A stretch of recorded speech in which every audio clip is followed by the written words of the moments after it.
Mason County Water Planning Commission now in session. Roll call, please. David Reed. Here. John Hutchings. Here. Tom Best. Here. Woody Rosser. Here. Phillips.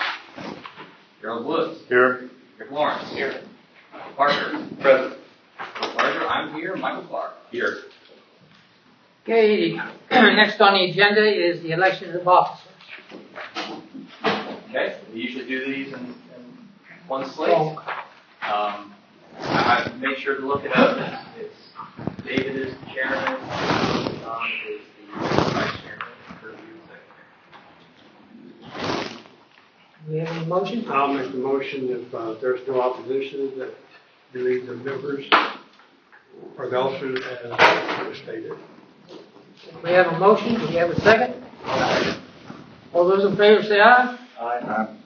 Opposed? Okay. Old business. Done.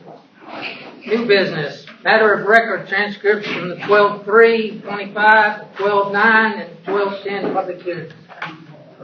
All right, so you all, I dropped out to you all about a week ago all of the documents from those public hearings. The transcript from 12/3, the transcript from 12/9 and 12/10, all of the public submissions, as described, they're 10 pages or fewer, notarized, and all the presentations I had. One presentation I was never given, that's not in there, and any of the accompanying documents for this presentation. So those all need to be entered into the record. Now, there are a few other issues. I believe Mr. Hank Brad, he wanted more documents put into the record. I wasn't clear on whether or not I should give you those beforehand, but we can discuss them. I read through them. One of them was a 462-page document from Prince George's County in Maryland. The document's actually 88 pages with almost 400 pages of appendices. It was basically just a policy document where it described how they went through their process and what they decided. I'm not sure it applies as much to us because Prince George's County has almost 1 million people in it. It's fairly urbanized. I get the sense that they probably are beating away data center applications with a stick, and they want to,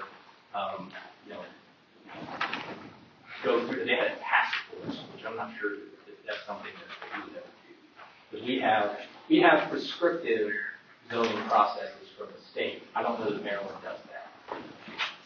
So there's that. And there was a legal decision that had to do with NDAs. I wasn't sure how that was. So if you guys want to take a look at them and decide at the next meeting, you can. It's up to you. Well, I think he missed the deadline. And technically, you got it in the record by bringing it up. And if we want to look at it, we could probably look at it. So it was emailed to me through links before the deadline. Oh, okay. But of course, this was attempted when we went through the solar process, where somebody tried to get in like a several hundred-page document, and that was above the 10-page limit. Right.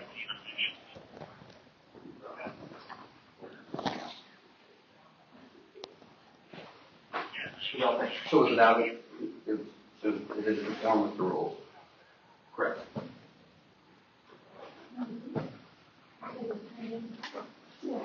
Well, it was above the page limit, and it wasn't like a notarized document, same with the court case. And it was referenced in the presentation. The important parts, I think, were referenced in Mr. Grant's presentation. So, if you all would like me to provide you with the document, and you can decide to the next meeting, and then subsequently the record, you can. That was a request Mr. Bradden made on December 9th or 10th. Okay. What do you guys think? More information never hurts, so I'd suggest give it to us and let us take a look at it. But it's over the 10-page thing we set guidelines on. Stop reading it, Tim. Can we get an opinion from Michael? Yes.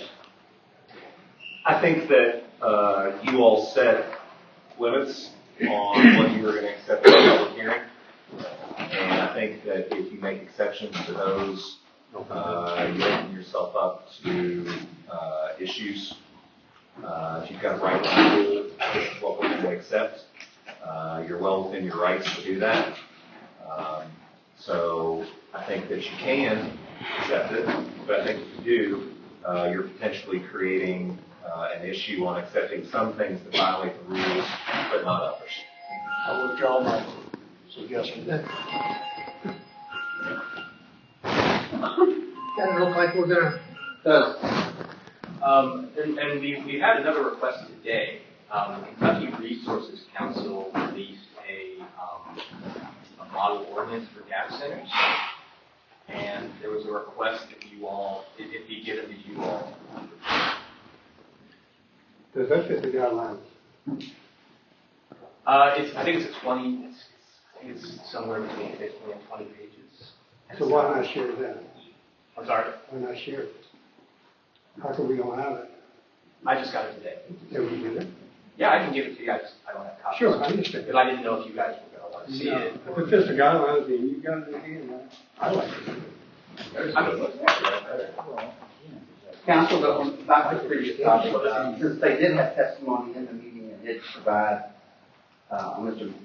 Grady, does that change anything as far as that, that it was just supplement to the testimony that was provided in time? Does that change anything? I'm not sure what you're asking. I think he did get his written, he did get his three minutes, I think that day. 20 minutes. And that was a supplement to that? So, would that violate any of the pre-precedent setting up anything in future? I think you can make a distinction for the things that are quote unquote part of the presentation versus something that is referred to but is not actually part of the presentation. I think it's one thing to say, please accept this PowerPoint and this packet that I've given you to look through while I'm talking to you, as opposed to, I also want you to admit this 400 additional pages that I'm just going to make reference to. Which That's in actuality would exceed the time limit of what he would present. That's one way to look at it. And what was presented was in the written, was in the transcript. And so I think that what George has provided to you is written materials that were provided to him by the speakers. For example, Ms. Garrison gave George a copy of the PowerPoint that she had while she was going through her presentation, which you all had. And I think that George asked Mr. Grady for that, for his PowerPoint, but he didn't get it. No, Mr. Grady's PowerPoint is in there, plus what he distributed to you was in there. Right. I got it after the fact, and one of the copies. So anything that was distributed as part of a presentation is in your packets, and I think should be put in the record. George, let me commend you for putting all this together. That has been a heck of a job. Well, print. So I appreciate that. I still like to see that. That document that was delayed until on the table. Okay, you guys want to see the model order? I figured, I don't know about the rest of the board, but I like. Well, it comes from the state, Right. so it kind of gives us an overview of what the state's. I'm not exactly sure what the Kentucky Resource Council thinks. Is it up on, is it like a nonprofit? It's an interesting. Yeah, I can distribute it to you guys after the meeting. And a lot of the stuff that's in the proposal is in there too. So I mean, it's just another. If you look at everyone's proposal or what they've passed, it has a lot of the same stuff. Some things might be missing, other things might have extra stuff. But I looked through it this afternoon, and it's a lot of the stuff in there that's in our. All right, I'll give it to you guys. So that's. Have we decided on. Is that something that the board wants, the entire commission wants?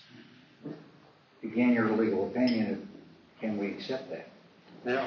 I think it's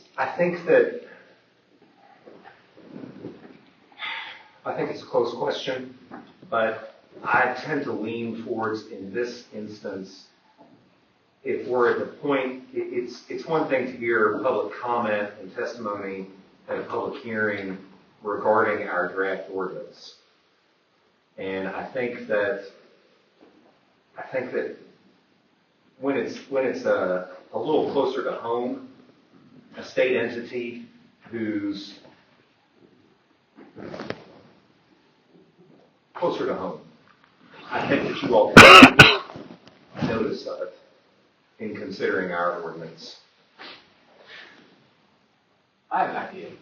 Don't look at it as a request from a member of the public. I think there's value in you guys seeing it. So just accept, I will distribute it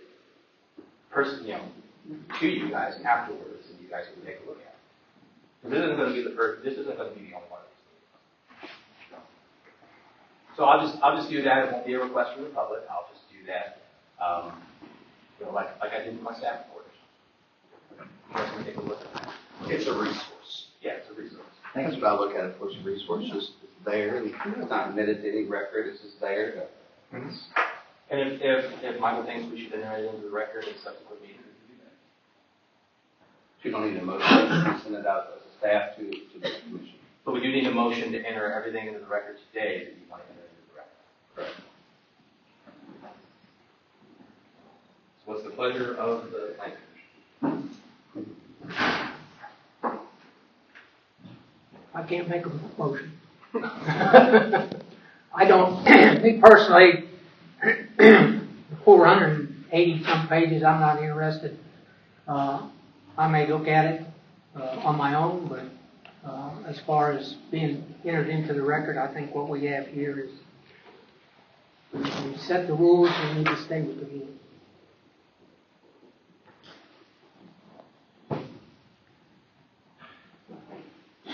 I think that's where I would align. It's easier to defend. Yes, for sure. I'll make a motion to accept into the record what you provided. Okay. I have a motion. Do I have a second? All those in favor say aye. Aye. Opposed? Good. All right, we open up discussion amongst us, data center zoning text amendment proposal. What I'd like to do is start at the beginning, just kind of go down through it. And if you have any comments, changes, deletions, I want you to remember this isn't just for this particular project. This is for data centers in general. So remember that when you're looking at some of the requirements. There's 4 or 5 different types of centers. There's 4 different types of tiers for each one of those centers that govern them, and they all have separate needs. So, Mr. Chair, before we get started, I may be at a disadvantage here, but I have yet to lay eyes on what a data center looks like. And I really don't feel comfortable trying to decide on something I haven't seen and don't know nothing about. I would like to have at least 30 days, and I swear within that 30 days I'll go see maybe 1, maybe 2. And I would have a better opinion and try to address something that at least I've seen it. That's just my personal opinion. There's a picture in my staff report. I've seen it. I've been on the internet. I've seen. We've sat here at this meeting and we've heard recordings of these existing facilities. I haven't heard it. I mean, I've heard recordings. I'd just like to have the opportunity to go see something I have never seen. It's like going to the zoo for the first time. I do. You know, I just like to I would know how to put parameters around something that at least I've seen. right. Is there any way that we can do it before, shorter than a 30-day period. I think that everybody wants to keep this thing moving and get it resolved. And I apologize for waiting to the last moment, but we did come through the holidays. But I'll do it as soon as possible, but again, we're gonna start making some decisions on something. I don't know how many of us sitting up here know anything about Madison.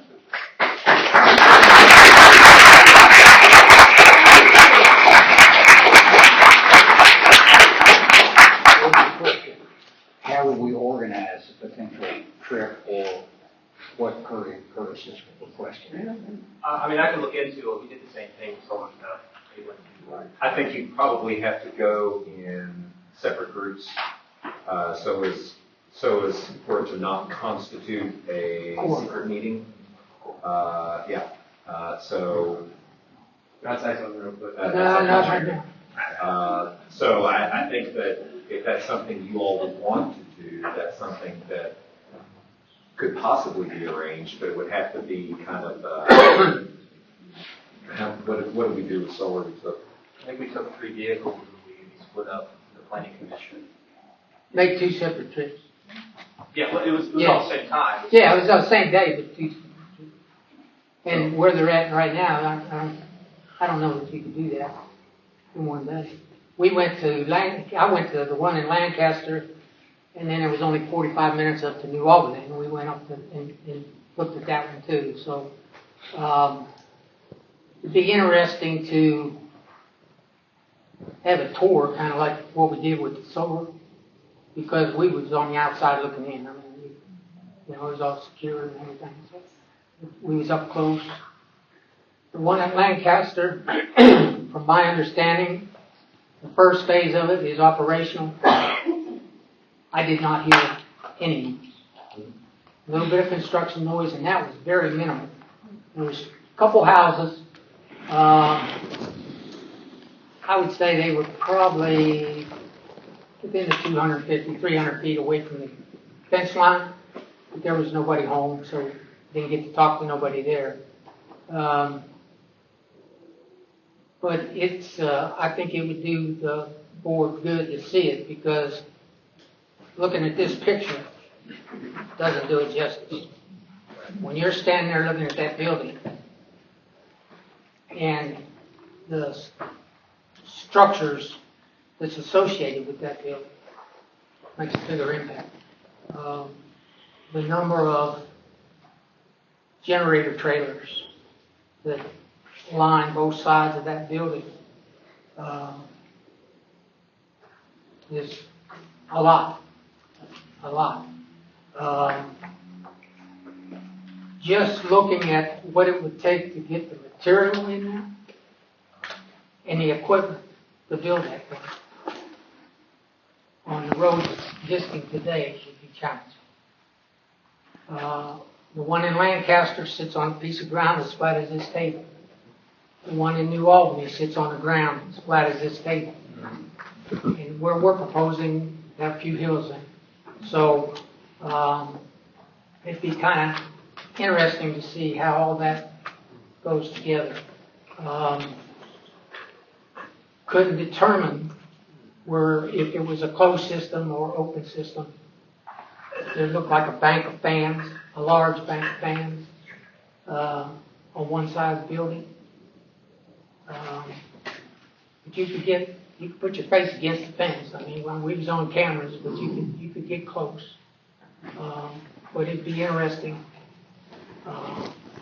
to see. The one in New Albany the one we visited, sits inside of an industrial park, probably 2 or 3 miles worth of buildings on each side of it.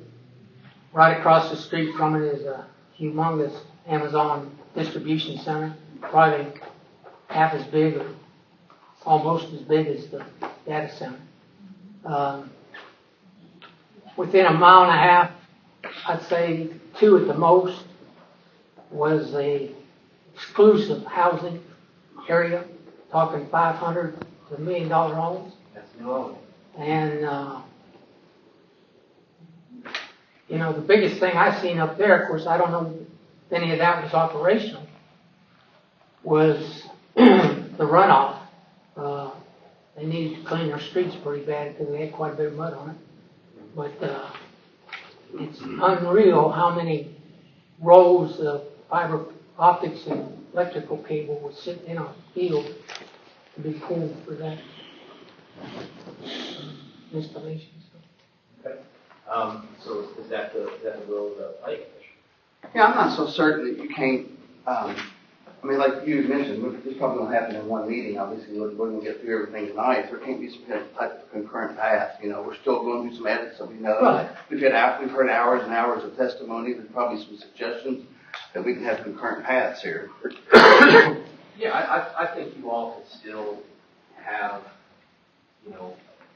however many meetings this takes, and still be working, but also concurrently setting up something to do in that sort of site visit. Yeah, I don't think you just turn this over and wait till those visits and then come back and turn it back. I think there's concurrent way you can be productive. Yeah.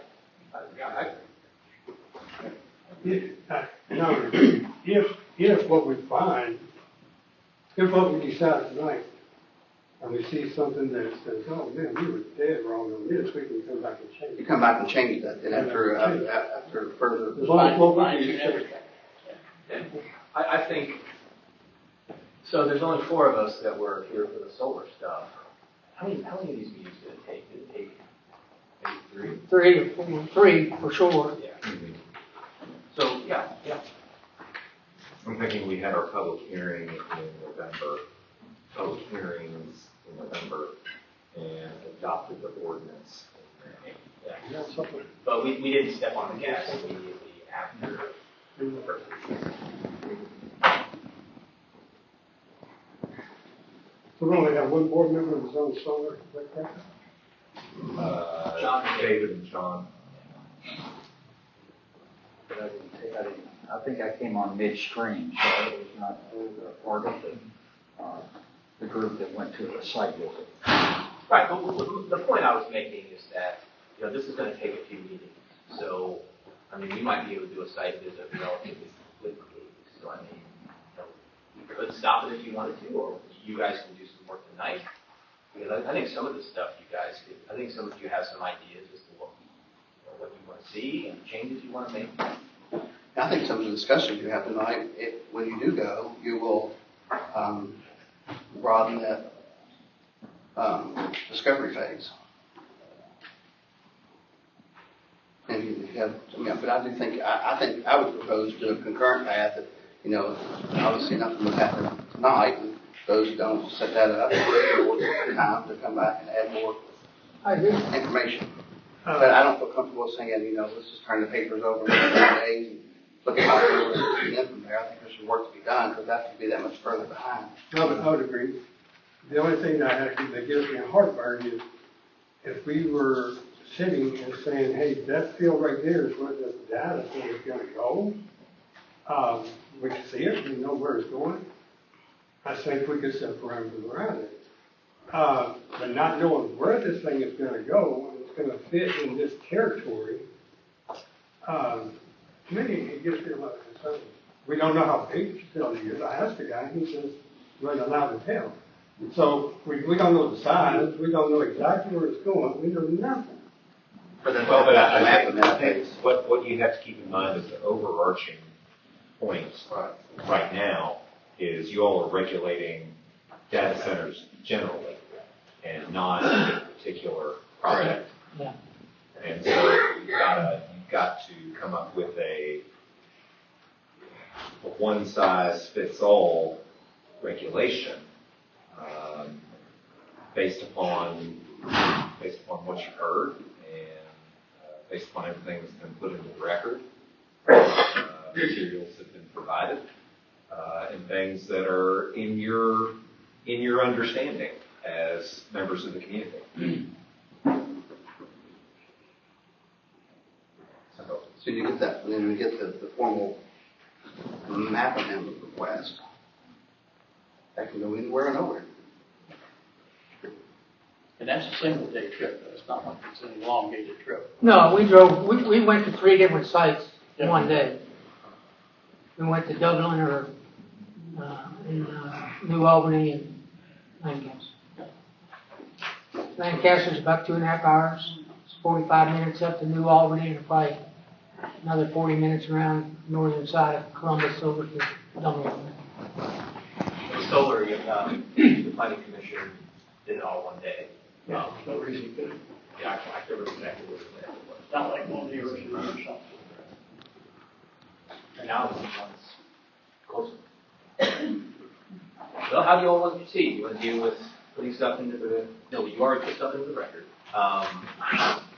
Do you want to start going through this tonight to get some work done? You know, you can still change things after your trip. Yeah, I think you all need to think about voting on a finished product. And what you all are going to be doing in tonight and any subsequent meeting that you have is modifying in draft form, in unadopted form, the draft ordinance that we have.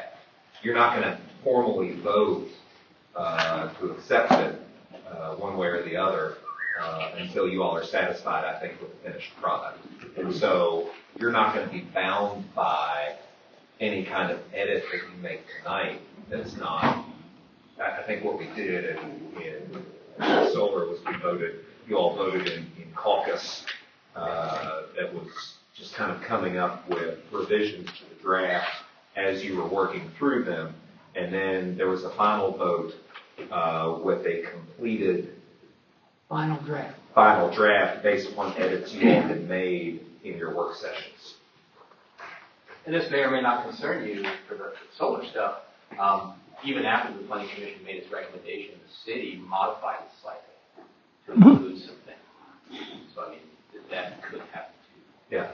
Again, this is a recommending body, Right. and the local legislative bodies are the ones who ultimately formalize it into law. So, Well, they can make changes. I would propose that we take that dual path approach and have staff organize those that want to take those trips. I would try to move that up from 30 days as soon as we can. You know, I'm not saying tomorrow, but not on the 30th day. And I think you ought to go down through as much as possible. So I think the more discussion we have, the more we're talking and thinking and trying to fine tune that the document. It creates questions for you to answer on your trip. Huh? It creates questions that you can answer on your trip. That's right. Well, we'll start definitions. So any modifications we need to add to definitions. So there is something I did say in my staff report that I've seen in a lot of ordinances. We can define sensitive receptors. If that's something you guys. You can define what? Sensitive receptors. receptors. And I like that language. Was that nationally accepted, or is that? It's just something I saw in one of the model ordinances. Okay. So instead of like if you go into our noise section,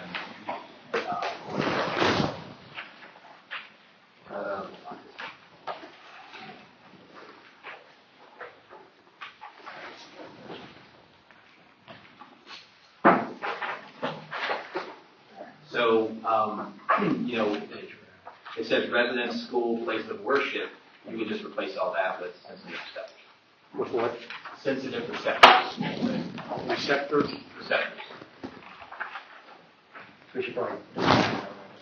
Probably should be an appendix. Well, and I'll do that for you. That's right. So just changes you guys want to make, just tell me what you If we want. want to use that, I think it definitely needs to be added to the definition. Yeah. So I'm going to make a list of what you guys have changed. On the data center, do we want to make data center and or data campus? I don't know. Do you? I would say no. When I think of a data center, I'm thinking the house is going to house all these other buildings. But there may be more than one data center On that hosts networking, servers, you with know. anything that holds that. Then, well, there could be multiple buildings. Which creates a campus. Yeah, it can be. Then your car is Multiple a data buildings can center. hold, Your car is a data center. the servers and the networking and all that. See, there's a situation going on either. Yeah, that's why they call it campus. What about these, generators? Well, they're separate. They're separate, They're separate. They're a supporting structure. and they're part of this center. They're they're within, I don't know, 25, 40 feet of the building. So, and They're close. Those would be data center accessory use. Yeah, they're, yeah. And so I think you ought to use language surrounding data center and campus, because it's, you know, I kind of interpret data center as campus. as the campus. That's the big piece, that's the pie, and the principal structure is a slice of the pie, and data center accessory use structure is a slice of the pie. But it all, And the center would be the parent, even though it's singular, but still, in that instance, it's, I think the concern is there can be multiple data centers on the data center. correct. Right. It might be worth it. It might be worth it.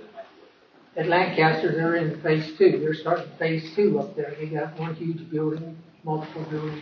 It's tied together with, looks kind of like an H. I mean, I'm not opposed to adding that definition, but if it serves no purpose in the ordinance, it's pointless to do. Right. So I'll take a look at that. If I think it's worth it to do it, I'll add it.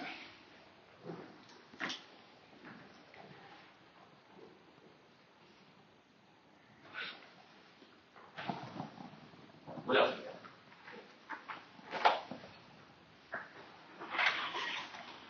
In your staff report, did you have any other things, relating to definitions?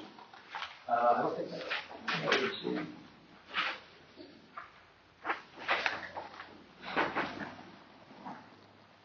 I don't know that I explicitly mentioned definitions. I don't see it here. Definitions are important. They're just kind of administrative in nature, right? One thing I didn't notice in there was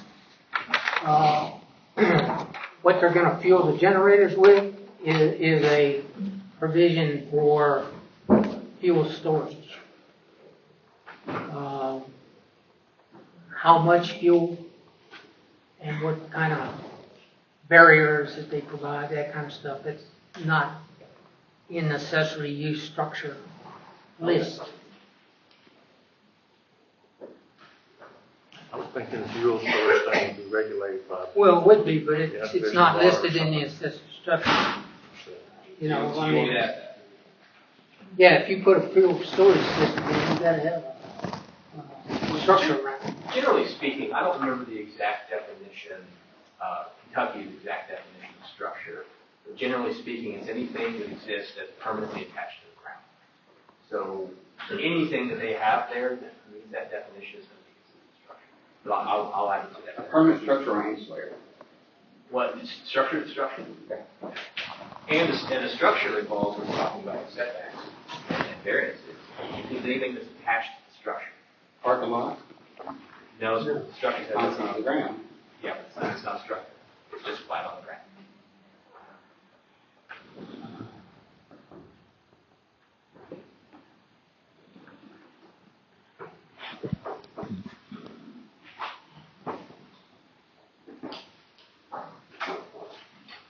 What else? What's jumping out at you?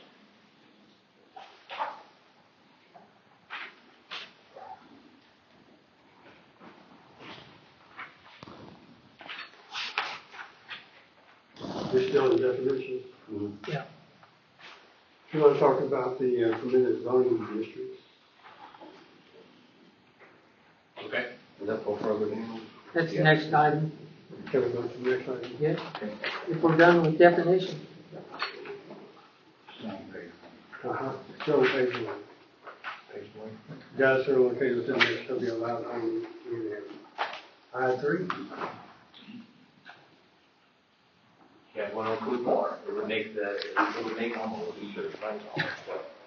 would make this ordinance a bit more complex, because if you wanted to start adding them somewhere like in the city, if you're thinking about smaller ones too, then that would make the setbacks a little bit more complex. I'm not saying it would be difficult to do, but you can't have 250, 500 foot setbacks for a data center on a 5-acre lot inside city limits. It would be feasible. Yeah, excuse my ignorance. If it was a industrial site that the county had established, that would be zoned as what? It would be I-3. There are very few. There are very few industrial zones outside Maysville city limits in the county that are anything other than I-3. There might be a small one here or there. Otherwise, you have large swaths of I-3, or we have one up near Dover that's not being used. We have one for existing businesses, both east and west and northwest of. But we are a long ways from the zoning change at this point. Right. Well, that would be the next big process. Once the ordinance is in place, they'll probably file the application. And then from that point, that's when they'll ask for the zoning change. We'll probably have a public hearing at the MCTC auditorium again for that. But that will be, this process is a bit more complex because this is coming up with a big proposal of regulations. That's just deciding, hey, do you want to go from this zoning classification to this? Walk me through this idea, this thought process, but I think the idea would have, they want as much land as possible, but they're going to be good stewards of such land. Everything doesn't have to be necessarily I-3. Could you have a perimeter where it's like an ag business, whereas that's a conditional use in the future if needed more space or something like that? Or do you have an environmental buffer zone? Does that make any sense? So are you asking if I have 100 acres and the core of it, the interior was I-3, but the buffer zone around it was ag business, for instance, it's all owned by the entity. And at some point, this did create some of those effects that we're worried about. We can ask for an adjustment to expand those out as far as the conditional use in that zone. well, any land that qualifies as a farm, you can do agricultural uses as defined by the state on it without permission. It's just permitted to do.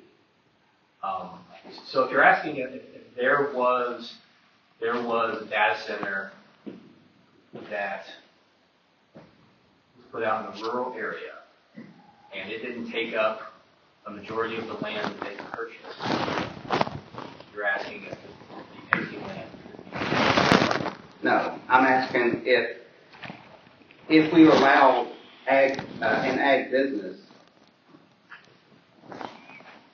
could a data center and or campus be an allowable use on a condition if deemed necessary and as a part of a particular growth? I'm not sure. I'm not sure I understand. No, I think what you're getting at is what I brought up before. Without knowing what we're dealing with and where we're dealing with it, it's hard to say guidelines. Well, I think we won't know that until future. I think we got to think of any place in Mason County where one may or may not ever apply. If it butts up against a parcel of land that's already either rural, residential, or ag, could you have an established buffer zone? I'm not saying you can't ever place anything there, but as part of growth, could that be part of a growth strategy? That is part of the plan anyway. For them to have a established buffer. But right now it's got 250 in there. That's not No, we haven't got that far. from the same.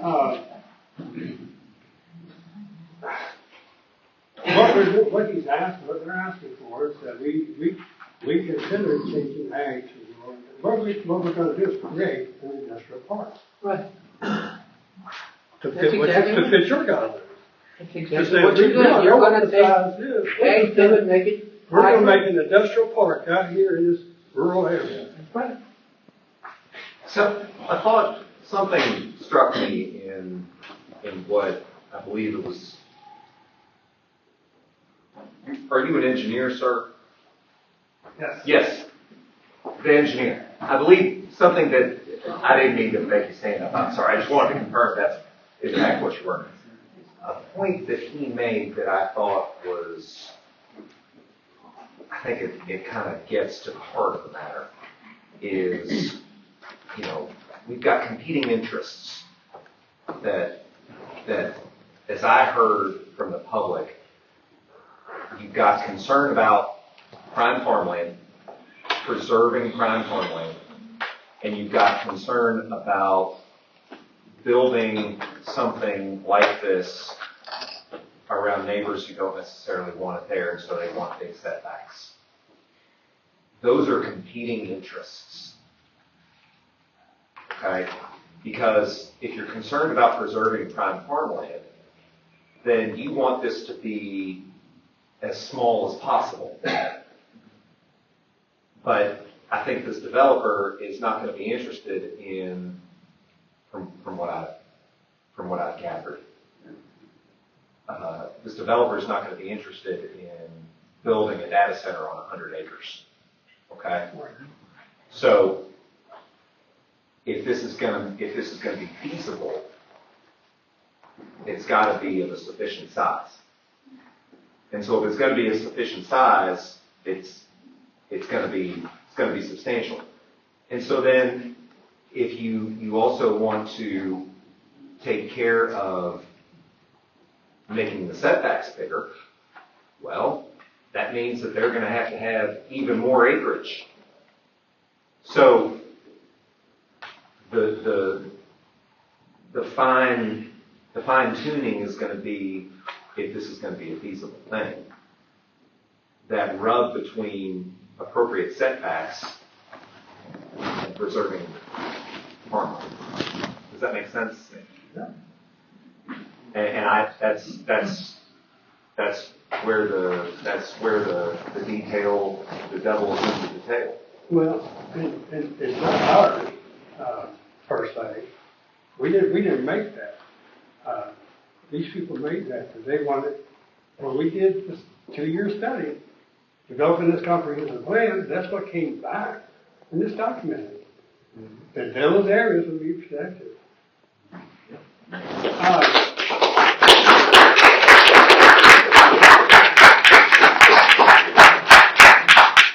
Well, and to answer your question, on the bottom of page 2, it starts the buffering screening section, and it talks about a lot of that in there is language I took from another section of the building code that talks about having a buffer zone. Now, I just used the buffer zone width that was in the building code, that's 20 feet. You guys can increase that. I mean, do you need to if there's going to be a setback of 250 feet, 300, 400, 500? We'll get to that in the setbacks, but I have some specific thoughts on that as well. But I guess what I was just, you've heard of data centers and campuses. People farm on it, they till it, all this acreage. And what we're saying is anybody can come in and you don't have to mandate that because they don't have to do that. Right now it says 250 feet. They can go 250 feet all the way around, right? If we adopt it, which I'm not sure we're going to look at it, but I'm just saying there's a way you can control, and you hit the rub, and I think it was explained earlier last time, is if we are to protect farmland,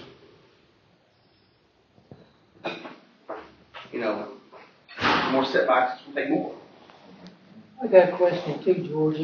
There's which way you heard all this stuff about acreage and all this different, I'm sorry. It's all right. Go ahead. That's why you've heard so much. I think you even asked a question last time, how much is it going to be?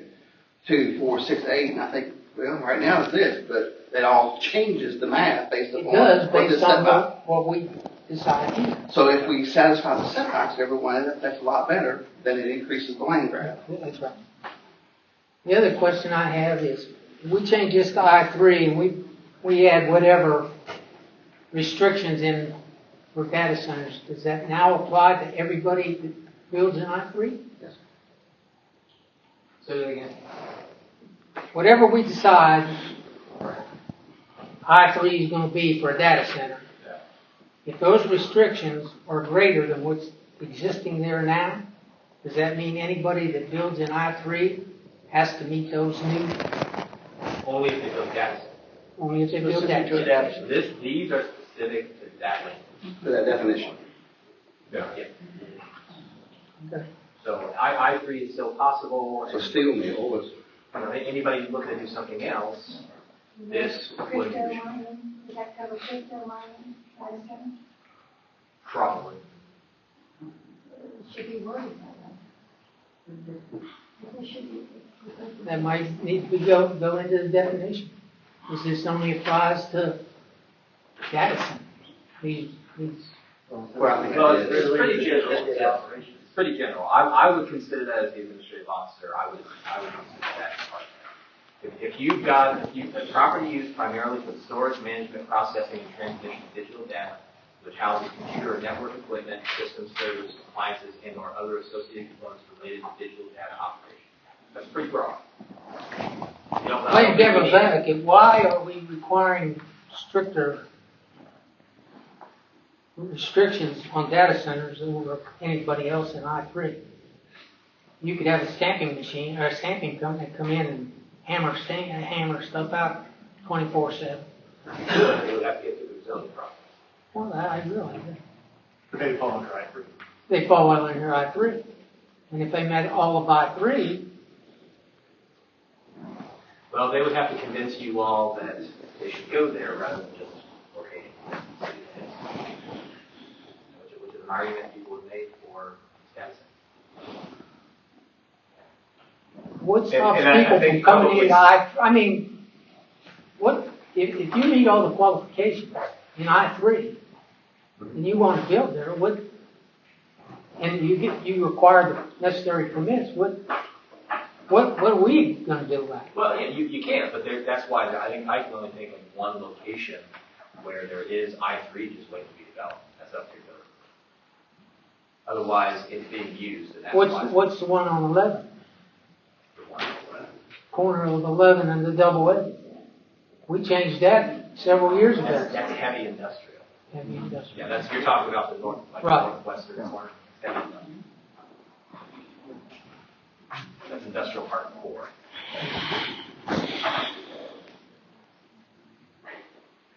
What else you got? We're still going to permit the zoning to where we are, or we move, or?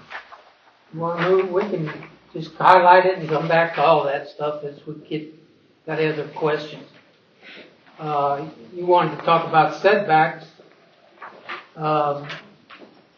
Again, going back to Kirby, what Kirby said, not knowing the boundary lines, some of those setbacks could be less if it's backed up against something that's already I-3 or whatever, as opposed to a residential area or a house that's sitting right next to the property line. Again, this is where I'm having some heartburn. We have wrestled with small lots when changing the zoning ordinance. And we're willing to accept changing a zoning classification on 2,000, 8,000 acres. So are we just gonna rezone this whole area out there? And then say, well, wherever the data center is, this whole area, we've created an industrial park in this 8,000 acres. Well, Kirby, I don't want us to get ahead of ourselves. That's not what this process is. I would wait until that process to worry about that. Keep in mind, it's up to them to convince you to do that. Yeah, but again, it goes back to what he's saying. Can you have two zoning in one section? You know, some of it's still ag and some of it's industrial development? Well, I think that's like he's asking in a roundabout way. Can you go ahead and farm around that? I don't know. In terms of the setbacks, it wouldn't make sense to rezone parks and just have like a checkerboard and stuff that's zoned I-3 and not. Because if you look at the setback, it says these setbacks these shall not apply to properties that are interior to the data center. So they don't have to obey setbacks if they've got multiple lots, but I don't know, if stuff's still zoned A2, they would have to obey setbacks to that. Does that make sense?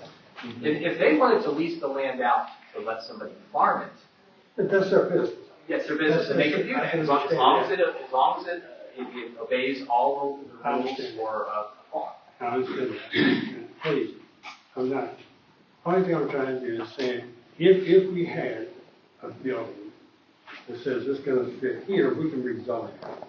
We've done that, and we've had heartbreakers over it, because it was, some of them spot zoning. Now, we're coming out into a rural area and taking that a huge chunk. This is gonna be a game changer. Well, in that case, if you mentioned spot zoning. If you're doing a significant amount of land, that's not really spot zoning. Spot zoning is 10 acres out in the middle of ag land. But you do. About 2,000. Right. But also, keep in mind, there's that 3-prong test. And they're going to have to convince you that it meets one of those prongs. They mean. Whoever wants to develop it. Whoever develops the request a map amendment.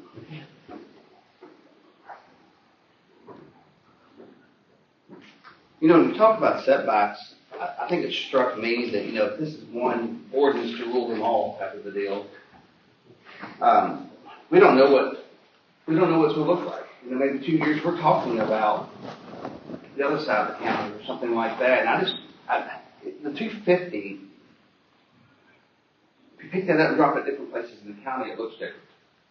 If you drop it right in the middle of rural, it might need to consider the parcel that is adjacent to. If you drop that in the middle to the Dover site that you mentioned, that's already got industry around it, it looks different from there.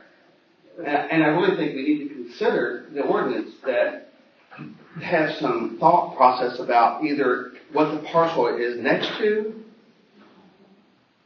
And that's why you mentioned sensitive receptors in his Correct. his thing here. He just said that, you know, it could be maybe 50 feet, 30 feet if it's next to a sensitive receptor, or if it's A2 land, maybe it could be a little bit more. If it's other industrial use, maybe or less, or whatever, you know. Well, I think you know, you're talking about kind of two different processes. You're talking about amending the zoning text, and coming up with, you know, reasonable regulations. Then you're talking about the rezoning. You know, I would focus on coming up with something you're comfortable with, and then when it comes time to do a rezoning, you know, it's up to them to be able, okay, we can go here, we can meet these setbacks, and then if people who live are people who own those sensitive receptors can come to the public hearing and say, no, I don't want this anymore. I'm fine with it as long as they hear. I think you guys are focusing a little bit too much on the rezoning aspect of it. No, because if you say 250, anybody can come to us with a map amendment, and 250, we can say, no, do 500 based on this look, do 1,000 based on this look. You can't judge at that time. No, you can't. So that's why you have to say now Yes. for the future. Yeah, so that's why, you know, come up with, this is for all data centers. So come up with something that you're comfortable with. If we need to make the setback section a little bit more complex, you know, that's what happens with solar stuff. It's pretty straightforward, and then it became a table. And today, to your point, you know, if it's already in the industrial zone, if you want to go below 250 and get a conditional use for something, plug it in. I mean, but in the rural, it's not going to work that way. I think there ought to be concessions in this ordinance that says if you 2 sides, 3 sides up against either a sensitive receptor area and or this piece of parcel, it should be this, but one side is not, it should be that. And I think it needs to kind of conform based upon the surrounding land. I think a table would be really, well suited for that. It's sensitive receptor, like the noise ordinance. Yeah. The noise warning, right? If it's sensitive receptor, it's, 300 feet. If it's industrial, it's 50 feet, or, So if I'm the developer and I'm submitting something and I want to maximize my use, they would shift property closer to 250 because, or whatever we decide, because that was less restrictions on that side. They shifted that development plan more towards the sensitive receptors, and they know they're going to stay further away from that, which kind of helps develop that ultimate plan that they present to us for that justification of rezoning. I think a table makes a lot of sense. I think the point you're making that the one-size-fits-all setback for a project of this size, and again, we're talking about data centers generally, so excuse me for thinking about a specific project. But I think that you all can kill two birds with one stone by allowing any potential developer to take or to need less property by minimizing setbacks in areas where, does a setback need to be as substantial when it's a field or straight up agricultural land that's being farmed as it does when it's someone's house?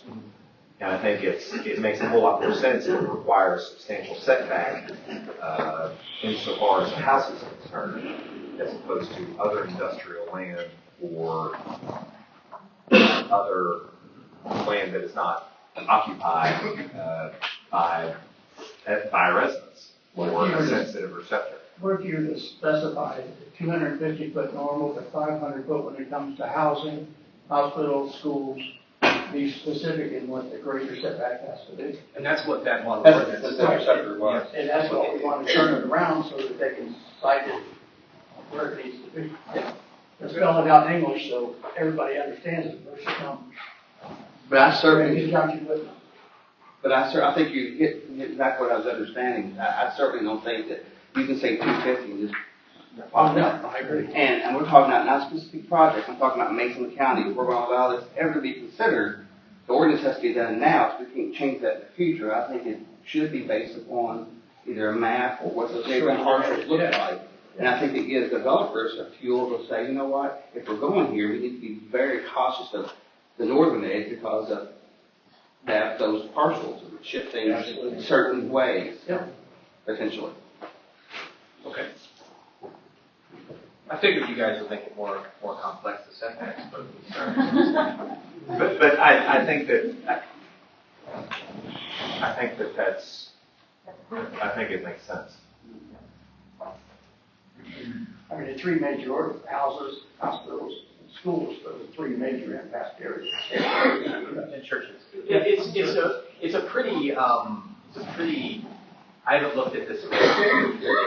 And I think it's in the solar ordinance too. It's like churches, schools, daycare facilities. There's a certain list of them that's pretty stock. And you could even, could you go one step further and say that this the additional setbacks applies to operational structures versus non-noise producing structures or something to that matter? Well, probably not. What happens if the school is being misused and somebody starts using it? Or church? I think that you have to, again, that's going back to the legal concept of mortgage nuisance. I think that a developer has to be able to rely on things that are in existence as of the filing of the application. That's a very established legal concept that if you move towards something that is considered an offensive land use, you can't complain about it. Whereas if an offensive land use moves towards you, you can. Define that. Well, I mean, I'm just saying that I think that it would need to be drafted, things that are in existence as of the filing of the application. If a developer comes in and buys up 2,000 acres or whatever and puts in a data center, and then someone buys 10 acres right next to it and builds a house, they can't complain about the fact that they built a house right next to a data center. It's established then. Right. Yeah, and there's legal precedent going back predating zoning about that. I can't remember the case, but It's an old concept. It's been around for a long time. But I guess the question I was trying to make is if it was 250 uniform, like it says now, and we did move something to 500 based upon that neighborhood parcel, could that only apply to the noise producing parts of that? And where's the ancillary structure, the parking lot, yard shack, etc., could be still closer, or how does something like that look? It still gives them more available use of the land, but pushes the larger noise sounding further back. I don't know. I think that might be unneeded complexity. I'm not certain, because if you said it has to, they can still use a big part of the land, they just can't use it for, the Non-noise generator. yeah. It's just a thought, You could use the balance of land for non-noise generating. I think the majority of anything that's associated with that main principal building is gonna be close. It's not gonna be structures Okay.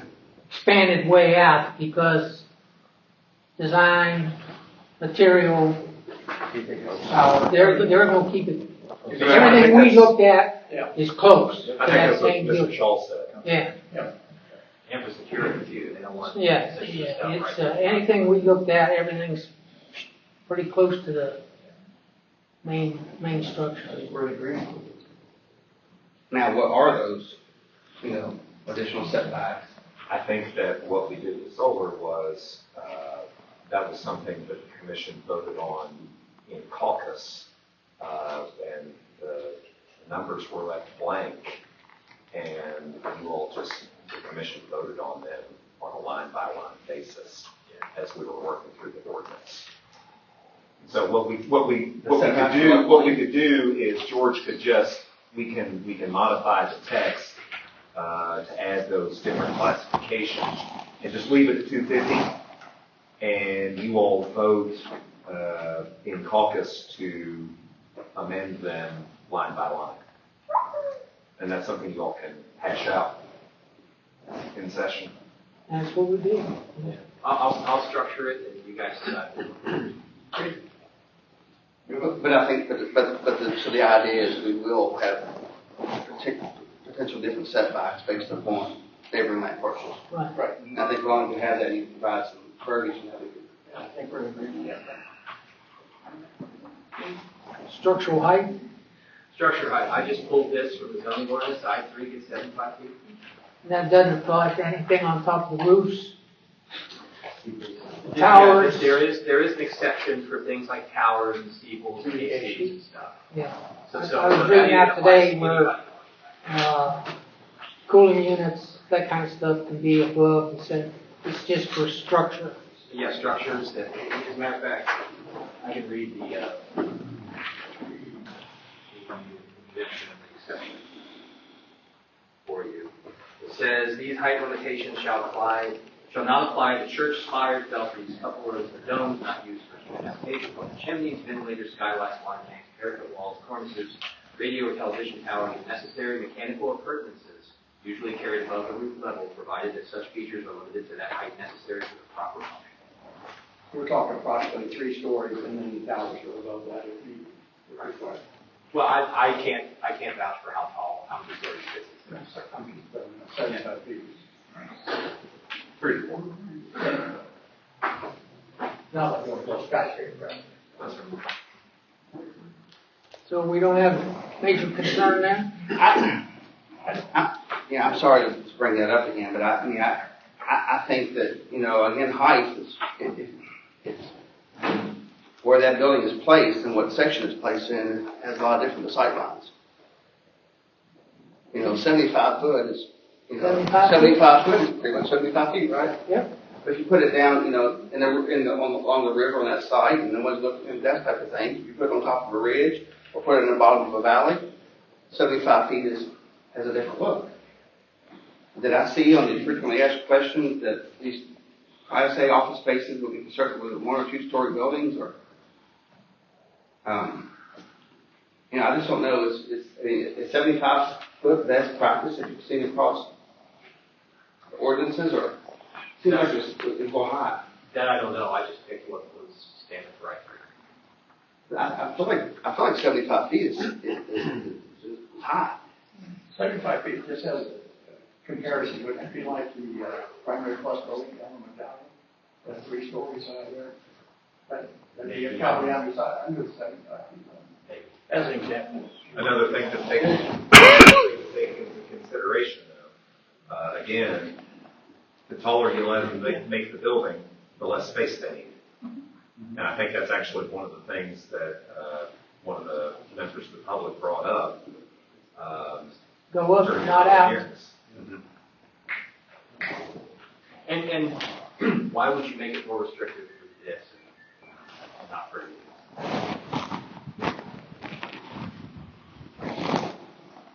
Well, again, I'm thinking about, I know where I-3 zones are now, and I think everyone in this room knows where I-3 zones are, or whereabouts, but future of this could be in places where a 75 foot is, they can sign you. And you take that into consideration. So, at that time, you could make the statement and say, we're willing to do this, but you're going to reduce these buildings to 40 foot. You can't do this because the ordinance doesn't allow that. I mean, the ordinance allows that, and I can't negotiate that. No, you can just tell them no. We don't. So the whole project fails because you're 10 foot over height restrictions. If someone gets a rezone and wants to do a data center, they have to adhere to this. What I'm saying is, if you said 50 foot, Yeah, they could apply for a variance, they would just have to demonstrate hardship. They would have to say, we need to go taller. And that would be a public hearing. I know you were there. Did you measure height or anything? I saw what I saw, but it seems like it was. It's like 75 feet to me. No, I didn't. They're tall. They're tall. I mean, there's no windows in them or something that gives you any concept of what would be floors. You know what I mean?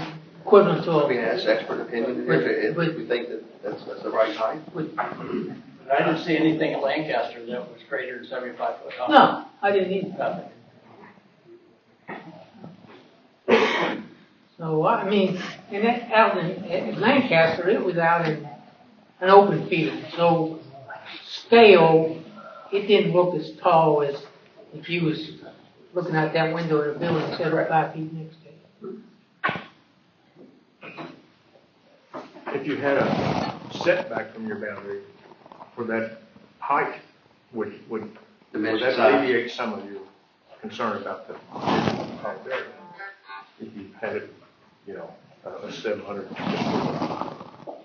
One in Lancaster, did you go up to Lancaster Bridge? Yes. That one up there, there was nothing around it. Oh, nothing around it. Nothing around it, so you didn't have anything compared to. There were two houses when you turned onto that one road, but they were fairly distanced away from the fence line, let alone the building. Yes, and that one house that you saw there is owned by them. Yeah, that White House. Yeah. We've got friends that live right down the road and they've had no issues whatsoever. Yeah. Well, Kirby, Gerald, how tall is the farm style Yeah, I would think it average 50, 60 foot, 50, 60. The two on my farm are 80 feet. 80. Depends. Yeah, you make it. There wasn't any ordinance in. Well, I couldn't tell you how tall your farm building would be. Well, and if you take a look at the map on, or unfortunately I forgot the page numbers on my staff report. Consider this. If there's a 75-foot building and it's required to stay at least 500 feet away from the property line, which doesn't mean it's going to be right at 500 feet, it could be 600, 700. Then your house is then another 500 feet, possibly. This building right here on the map is approximately 700 feet. Is a 75-foot building going to really matter to you that much if it's 1,200 feet away?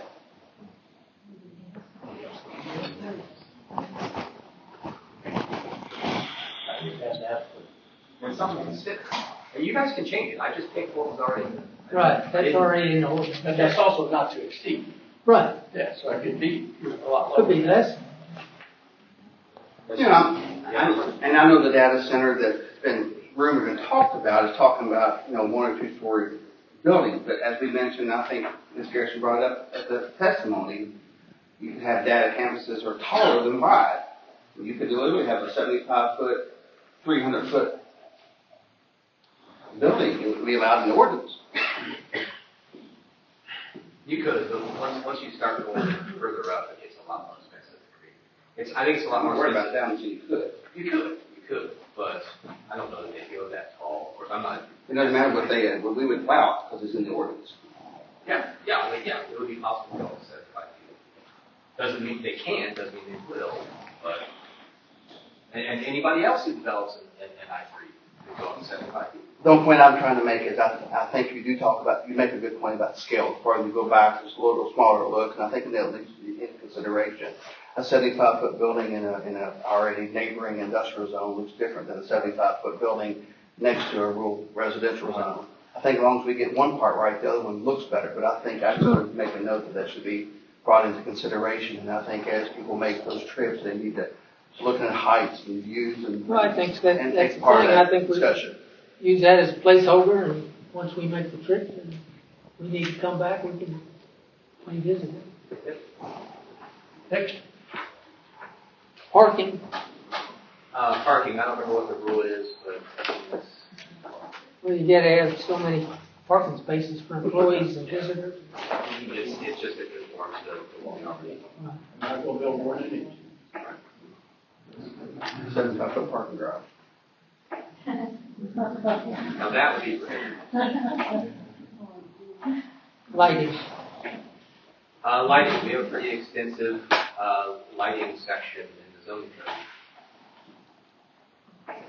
So we did talk about, I think there was a lot of talk about trespass and testimony. Even though it's down, does that still allow side exposure, or can you have technology that you can put non-trespassing on that? As I recall, it's after property line, there's only so much light that's allowed to go across the property line. But you could put zero trespass. That'd be hard, I think that'd be Well, I think hard. there's technology, I don't know about zero, but I think you could lower trespass. Huh? With dome around. A mound around it, that would cause a fight. With me personally, I think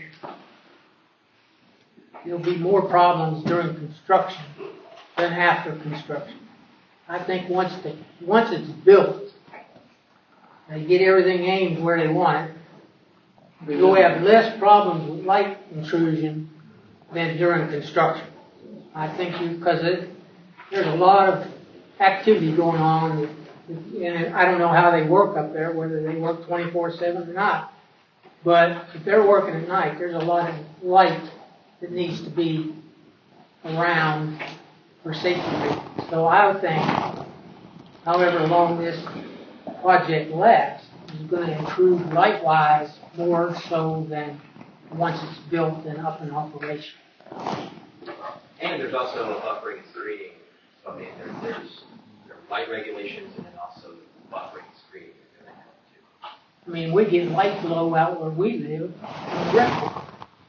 But do I understand that there's two types of downlighting? There's a downlighting and there's a downlighting that has light trespass technology? Yeah, And so we're putting this petition in a rural area, wouldn't we want to opt towards the less intrusive light technology if that's an option? I would say that you could use whatever the latest greatest is. You could, if the ordinance doesn't say that. It could go the cheaper route. Yeah, on $1 billion outfit, I'd say they're going to cut. I'm just trying to think it through.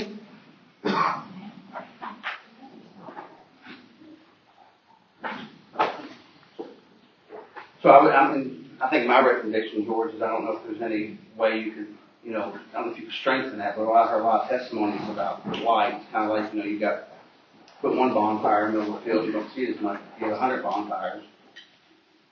Well, I can minimize, light penetration across, Well, I think our outdoor lighting section. I mean, it says light trespass is any form of artificial illumination emanating from a light fixture that penetrates other property and creates a nuisance. A lighting plan shall be provided by the property owner proposing installation of outdoor lighting fixtures, which shall meet the following minimum standards. It talks about at a height of 5 feet above the property line of the subject property, illumination from light fixture shall not exceed half a foot candle or vertical plane on the adjacent property. I mean, it's pretty prescriptive. Pretty tight. And this is designed for parking lots, to make sure that there's not a whole lot of light coming in. And then we're gonna have buffering and screening closely around, according to this proposal. So the top of the 75-foot building, there's, can you repeat that part? The top of the 70. Yeah, they built a 75-foot structure with a light at the top. Does it have light? Once it comes down, you can't trespass over a certain amount. When it spreads?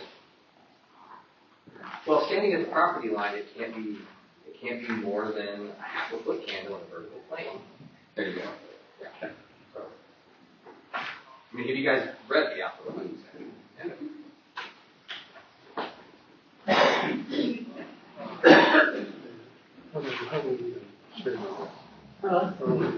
Well, I was gonna go to 7:30 at the latest. It's 6:45 now. Buffering screening.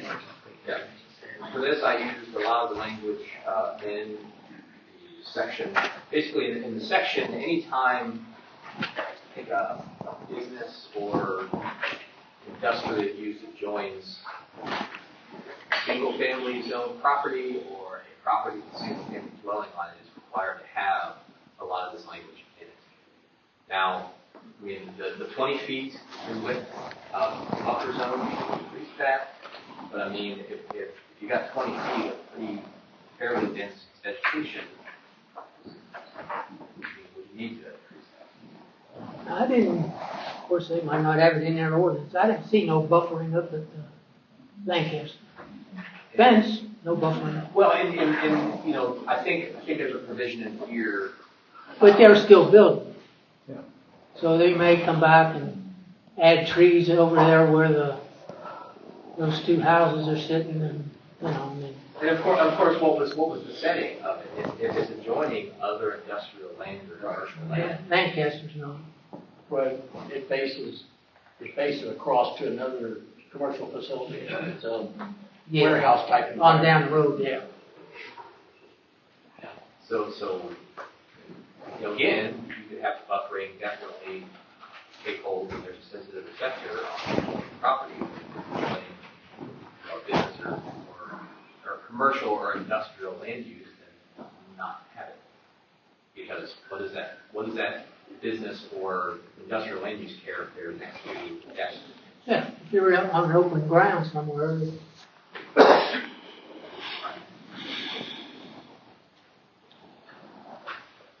What do y'all think about buffering and screening? I did like the added about, using the local vegetation, look and feel of the areas, and obviously everything around you is red, you put something blue in there, that doesn't match the look and feel, and I want to make sure. Now that you use the word is strongly encouraged, and I don't think that's probably enough. I think it probably should be a must. No.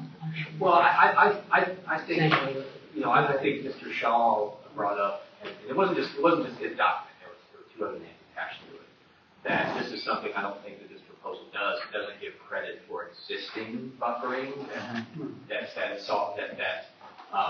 checks the box. So it's not like a developer would need to plant stuff where there's already a buffer zone that does the job. So who makes that call? There's nothing in here that's measurable. It's looking at 20 stuff. Well, I think who makes the call? Who makes the call that, they put 10 trees out there, there's just 100 trees. Who's going to make that call?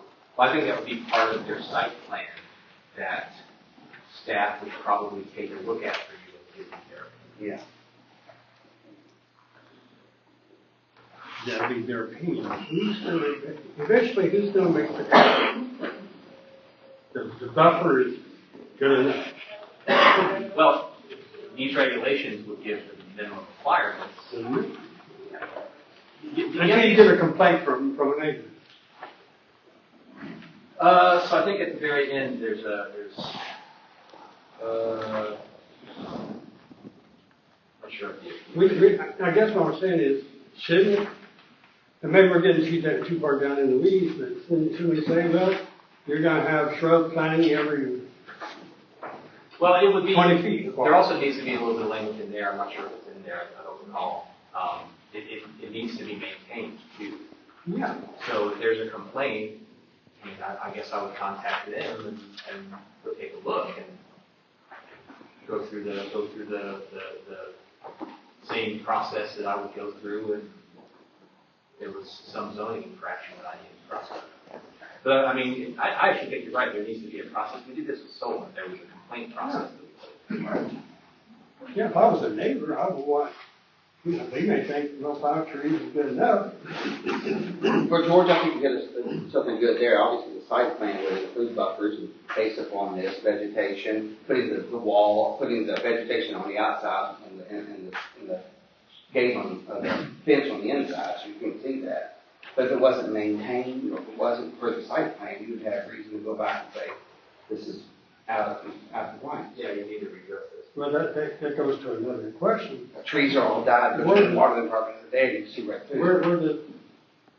Where does that fence go? Does it go right on their property line, or where does it go? I mean, most people put fences on property lines, but they can put it wherever. It's not for the structure. So that fence would be the marker for the setback from the main facility? No, not necessarily. Not this, They could own on the other side of the fence. they go out, Own on the other side of the fence. They just chose something. and they're supposed to go. I mean, like, on my property, I could put the fence just right around my house. It doesn't have to be on the property line. I would just be responsible for the land outside the fence. That's what I'm called. But we don't have any regulations that say where the fence is.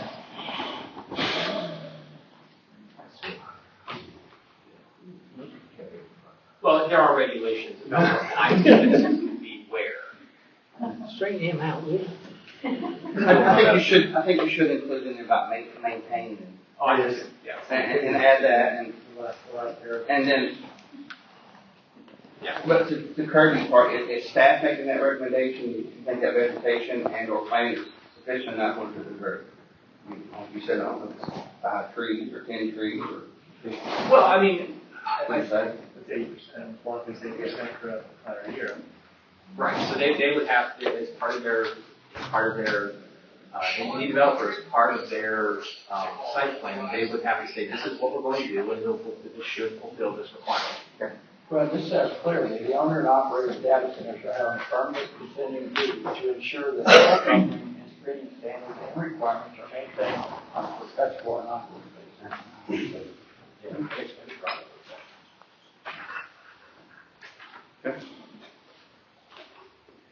Move on to fencing, Yes. 10 feet. That's what it was up around both of those facilities we looked at. Right. Every bit of 10 feet.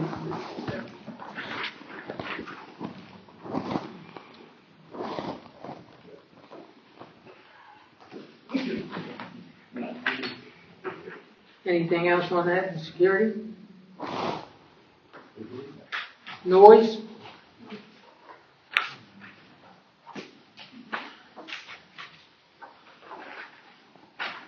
Talked a little bit about it earlier. Anything else we need to?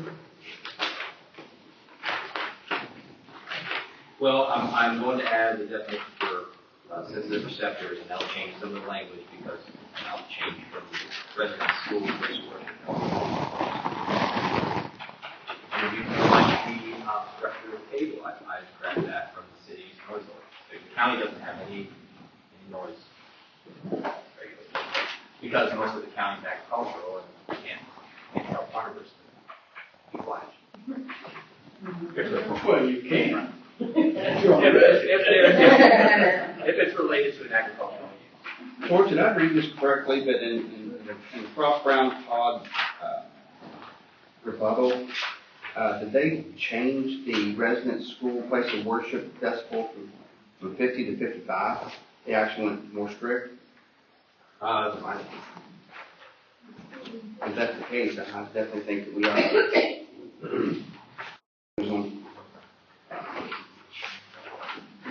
On the page is listed as under noise, marked through the 50 minutes, 55. No, I think they recommended upping the 50 decibel around residents from 9 to 7 to 55. Yeah, so they made it less. Where's that, off 9 to 7 around resident? Yeah, the red is crossed out. So It's on the way, so I don't, you know.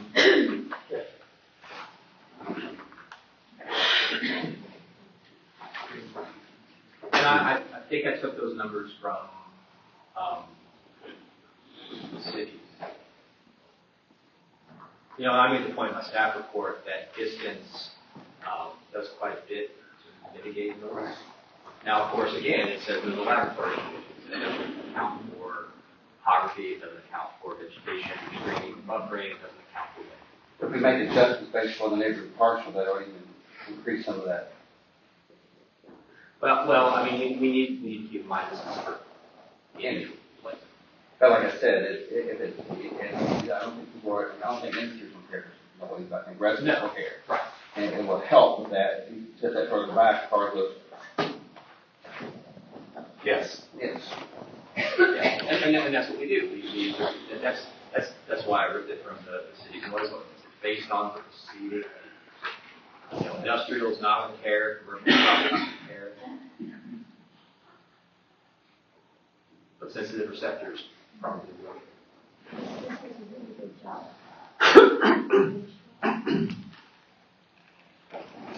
It's nice.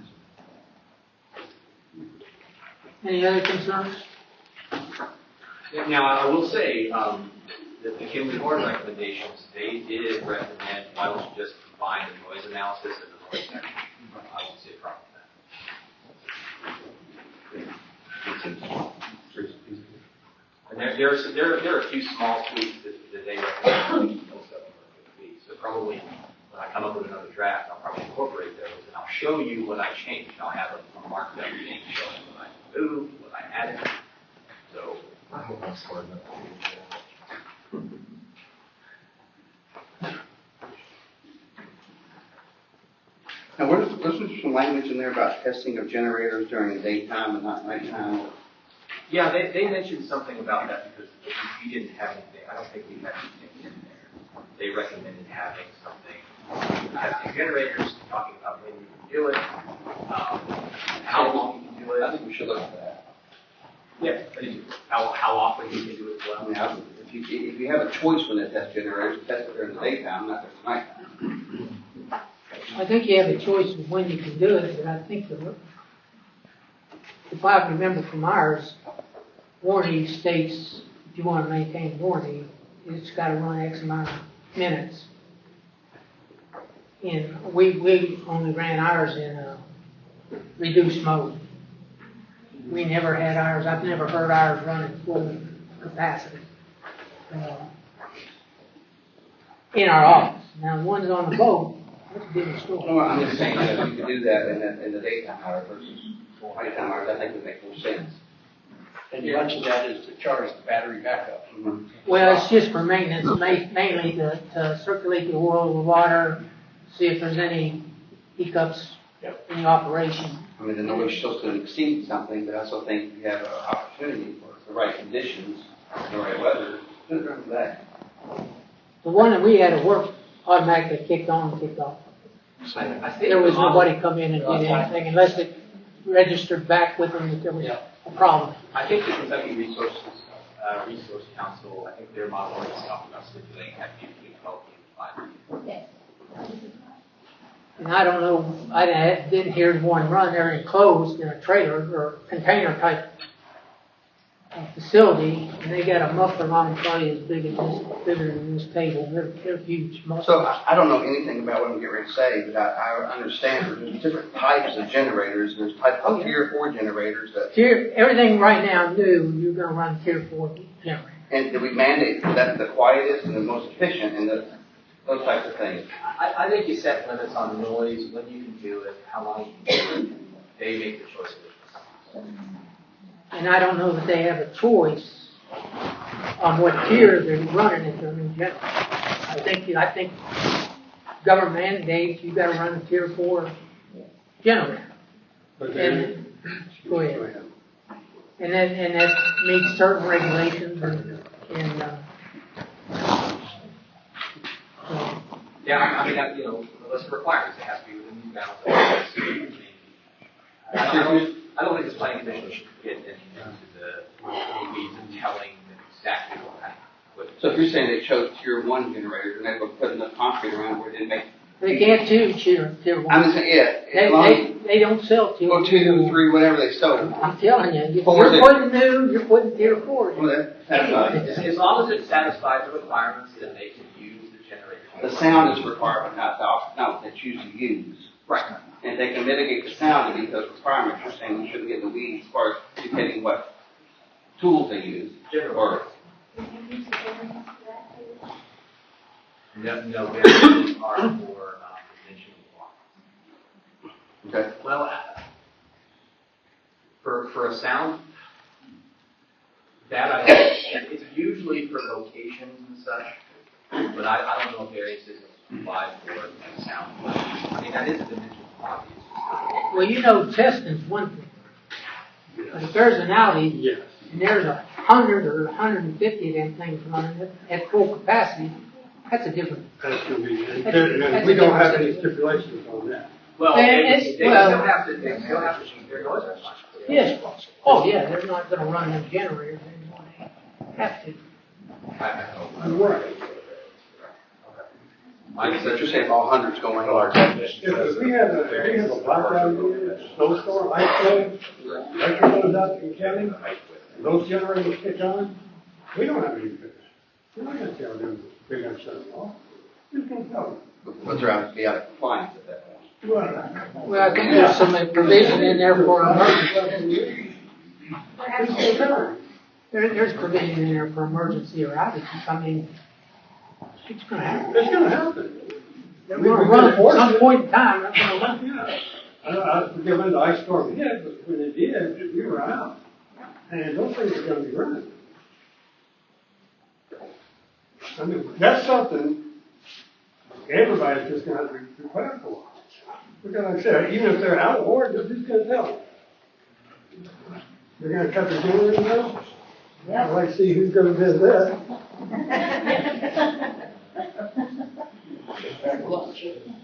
Yeah. Emergency contact, where we're at. Design standards.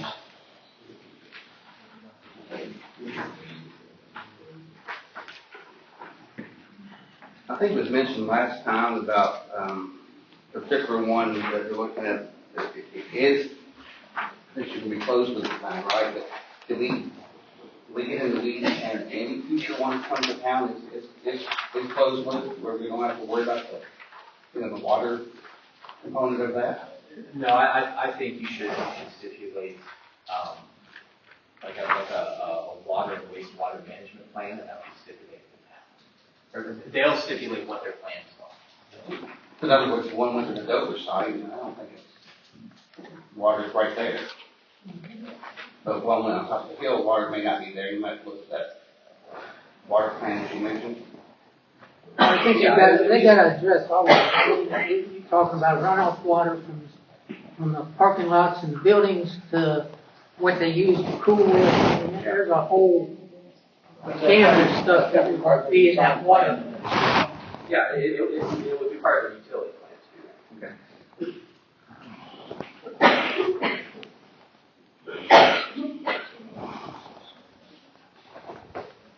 Yeah. With the runoff. Average height of 7 units.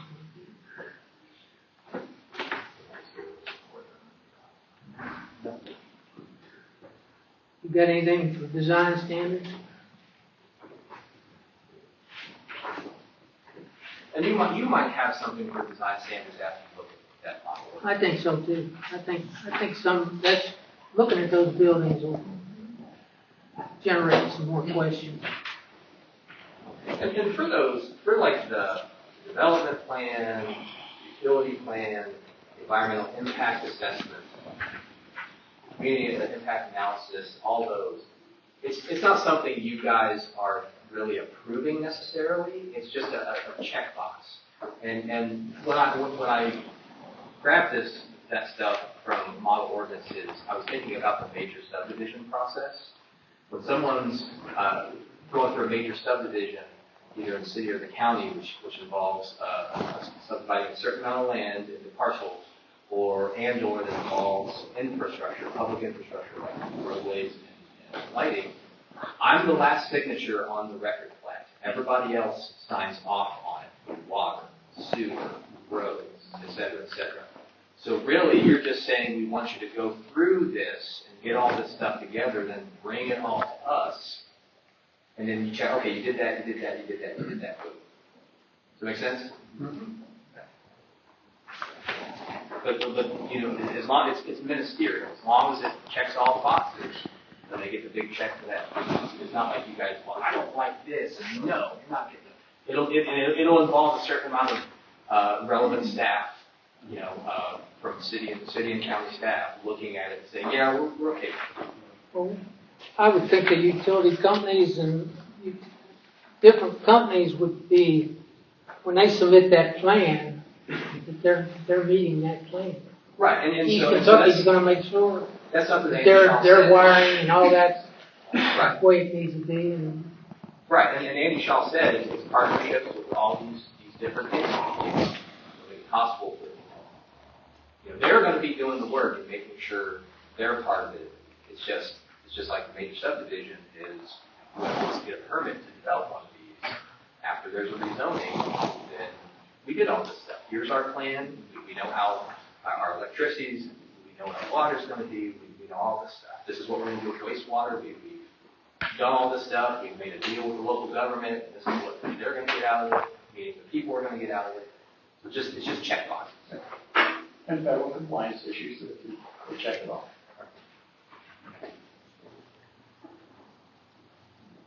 so you say you're going to move noise analysis up with the noise. Yeah.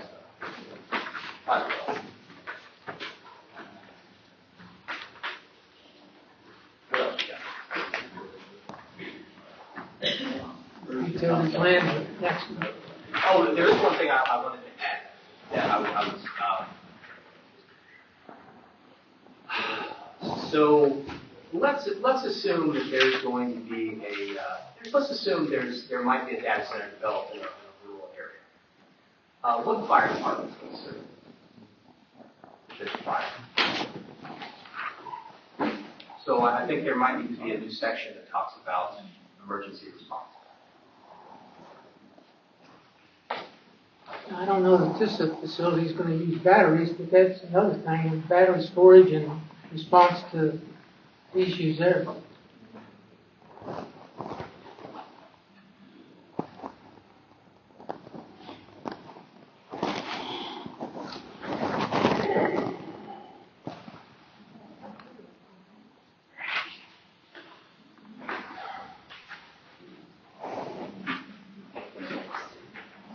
Well, that could probably be it. Like, who knows if batteries can be used? They may or may not. They may or may not. But that could just be part of it might be able to be part of the Yeah, but researching those batteries on they're pretty nasty. Yeah. And they also have to meet the federal standards. Right. So that's going to move with the design of it versus 2 years, 4 years. But again, the fire responses. Yes. And we can check someone else, the appropriate agency, and say, these standards are being met. Yeah, National Fire Standards. Yeah. Yeah.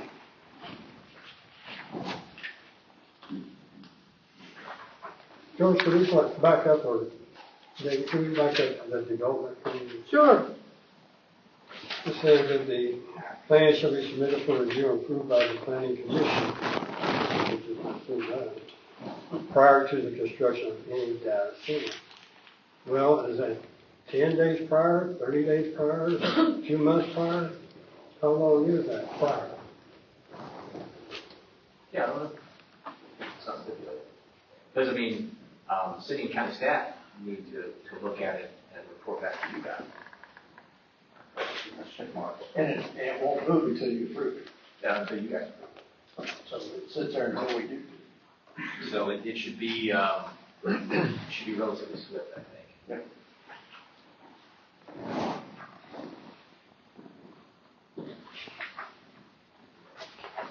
Anything else you want to go back to?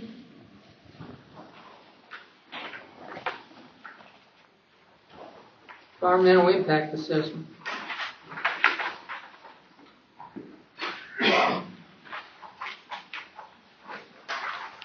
And then the state would probably be the one that would, they would get approval from the state, so, the Department of Environment. And possibly the EPA as well.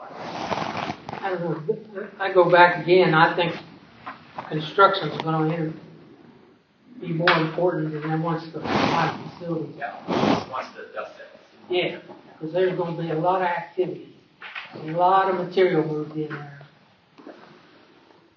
A lot of equipment moving till that's built. Yeah, a lot of regular. So are you recommending something that has to do with construction or? Well, I think we need to consider construction, because I think that's gonna be the biggest component to this whole thing. I think once it's built, it's gonna be a building sitting out there. Not a whole lot of activity going on. But are these centers in a constant state of, build the first one, you go 2, 3, forward, come back to the first one and continue the structure has to be built in more than. The one at Lancaster, they're on phase 2. I don't know how many phases there is. They're on just started phase 2 up there, so. Right, and David and I had a conversation that one of the things I've learned doing this job for 10 years is that, I want developers and people starting businesses and entities to be as specific as possible because, and for regulation, like, sometimes I think the boards of adjustments are a little bit too lenient on the conditions they put on there because, businesses and money-making entities, they change their plans all the time. There might be just a certain footprint for any sort of data center proposed, but if they think that developing more is a smart idea, they're going to do it. Even if they were never planning that to begin with. I mean, that's true for all businesses. And their compliance is a moving target because the feds, state, and local are going to be moving, and as they want to grow, they've got to fit those different targets. That's a constant change. Well, if this is a 10-year project, over 10 years, technology is going to change. Right. They're out there, what they might. And demand is going to change. In the building, I mean, I looked at up what was common to the small facilities, to the large facilities, the way they build them, modular, some of them's modular, some of them, none of them stick built, but. So, I'd say over the course of the project, it'll change. Yeah. Whether or not any time there's a significant change and they have to go back to the planning commission for something, it's up to you all. I mean, if these regulations are robust enough and reasonable enough, there might not be a need for it. We have to material change that they want to come back. Yeah, if something significant changed that, but if they're just adding another data center building and they obey all the noise, setbacks, all that kind of stuff, and their environmental impact doesn't change or any of that stuff.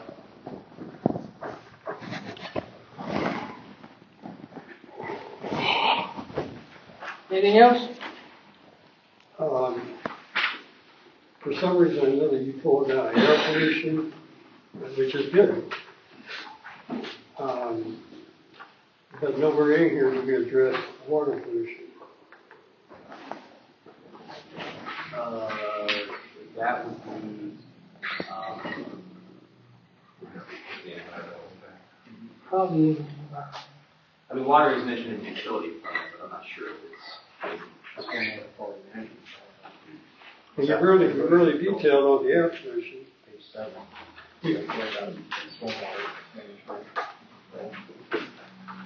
Yeah, erosion control, stormwater management plan, compliance with any stormwater quality management and calculated.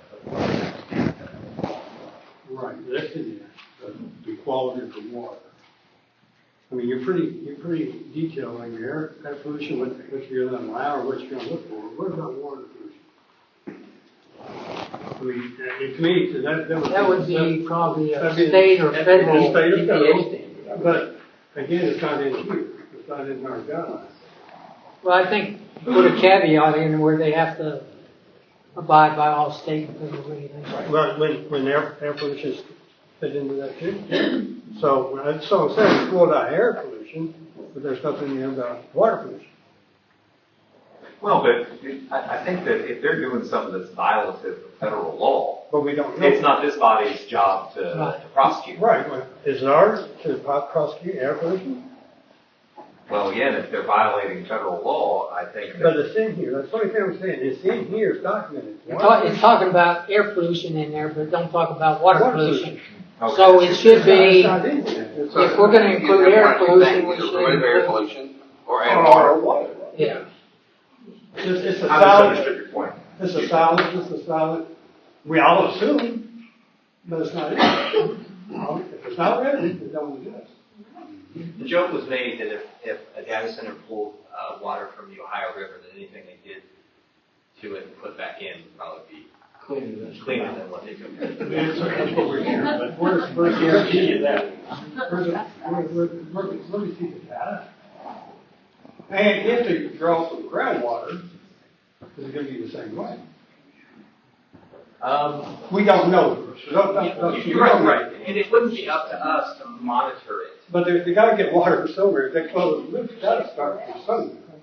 Oh, yeah, And they'll draw water. then they're gonna release it. They would eventually. So where are they gonna release it to? Ground, groundwater? No, it'll have to be possible. Well, we keep saying that, but where is it in writing? We haven't seen anything in writing. Well, I mean, we have that water plan. But you're right, we don't, it's not in the environmental impact. And I think the state and federal law states that it has to be treated back. Certain It might, I've done. particular. Again, we're over our heads, we don't know. No. We don't know. Brian, really what you guys are going to do is you're going to take a look at what their plans are and, you're going to check them off. It's like if they violate that. But we're not qualified to say No. I can tell you what it is on the river. The developer is going to say, this is what the federal law is, this is what our plan is. And then we check the box. And we're not the ones that's gonna be monitored. No. But if it's not in writing somewhere, according to our guidelines, we can have water, water quality to meet the existing Yeah, but situation where it is today. the state, I mean, there's guidelines, state water, wastewater, division of water, and it's gonna go back into the treatment plant in the Maysville, right? And there was testimony that they're gonna upgrade all this stuff, right, in one of the meetings we had, one of the public meetings we had. Yeah, but we can, that's for specific, I understand. all this. And one in the future may not be. Right. Well, I'll get something in there that's commensurate with the, what you said about it. Okay. I'd just like to reiterate, if we can get this road trip planned, Yes. as soon as possible. Yeah. And it's no more than a 12-hour day, so I would expect time and a half for our. We'll pay you double. The only, Check's already in the thing. the two things that were talked about that I haven't seen, when we're talking about it, we talked a little bit about reclamation bonds, or any type of things. I know that's not included here. Right, so you're talking about like a decommissioning. Decommissioning. So I thought about that. We did that for solar because the point of that is that, a utility scale solar facility would be there for 40 or 50 years. The whole point of having decommissioning is that they take that stuff out, or if they don't do it, we use the bond and do it for them, and then it returns to ag land. In this particular case, it's going to be, whenever you rezone something like ag land, or land that's not being used, whatever you want to call it, to something other than ag, it doesn't usually come back. So we don't require decommissioning of any other industrial company or any other industrial land use in Maysville, Mason County. I wasn't convinced that we necessarily needed that. And besides, I remember reading the model ordinance today. They want that model ordinance suggests that you make a data center owner and developer, once they're done using it, tear it all down. I mean, that's all invested money there. I mean, chances that someone's going to actually take something that big, like a data center campus like that, and use it, but I mean, you're asking a company to just tear everything down. What's the legitimate government purpose?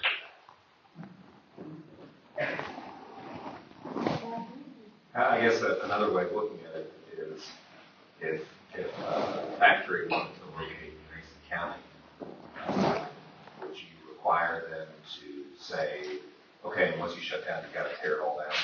Yep. But we have.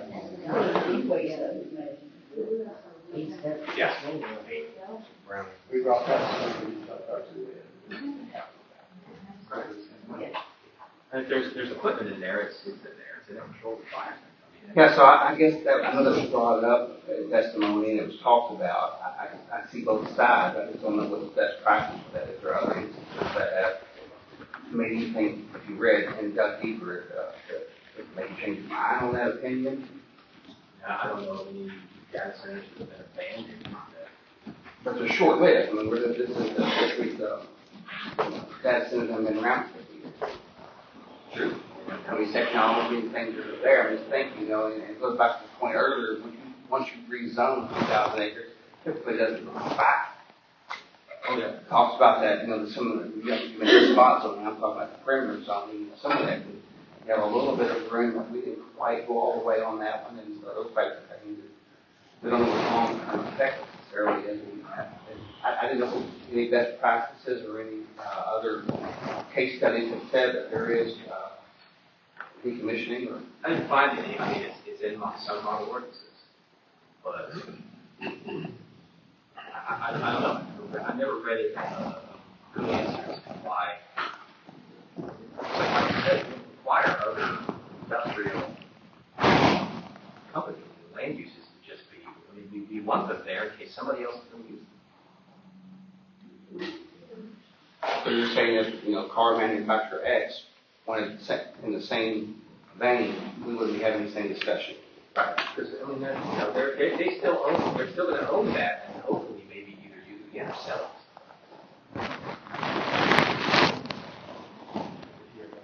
You know, I'm not convinced that that's the route we want to go. I think it's something still under consideration that.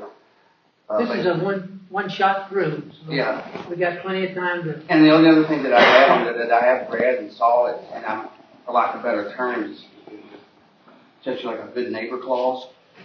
And I've seen some instances whereas if you can, there are certain parameters that would say, you know, that the site plan was different or the noise was louder and it wasn't a hearing. There is ramifications for the neighbors to say, we'd like to execute this, and it's just not going to work for us. Yeah, there is language in the solar ordinance that talks about what happens if there are violations. So I can pull that stuff over. So if I'm talking about one of those neighboring, whatever, it just becomes a nuisance for whatever reason, they can say, you know what, the generators have too many outages and it's just too much. Is there ways that we can affect existing neighbors and say, Can you send the language to us that you take out the other one? what would that look Well, I'll like? just put the tech track. And then Now, I'm not talking about new people who choose to come there. I'm talking about existing people that live there. Is there a way that they say, you know what, we have a ace up our sleeve if we wanted to kind of. yeah, as I recall, the process has to do with what happens when somebody complains, and it's a process, but it is. I think. So Chairman, move to adjourn. Well, we need to talk All about right. next steps. Before we get Max, you wanted to say something? Yeah, I just wanted to say, if you guys do go see one, make sure it is run, up and running, not being built. Just wanted to clarify the distinction. Okay. Didn't mean you cut off for you. No, that's it. We have to establish a special meeting. Well, you guys don't have to establish a meeting, but you want me to wait and It's not the same thing, because we're not in a public hearing where you have to formally set it so that everyone knows what it's going to be. But we just have to, there are different advertising rules if you do it, if you have it other than during the regularly scheduled meeting. But you'll get a new iteration of this afterwards. Well, I mean, do you want to see that before you do it? Like, I don't know what your site is going to be. Do you want to meet before that, then, or after that? I've talked to Shelley here. We have the Wednesdays for the rest of the month. We have the Mondays aside from payday. Yes, district event.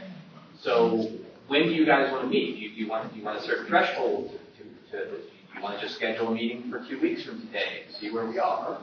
What do you want to do? I like 2 weeks. 2 weeks ago, but have that trip in.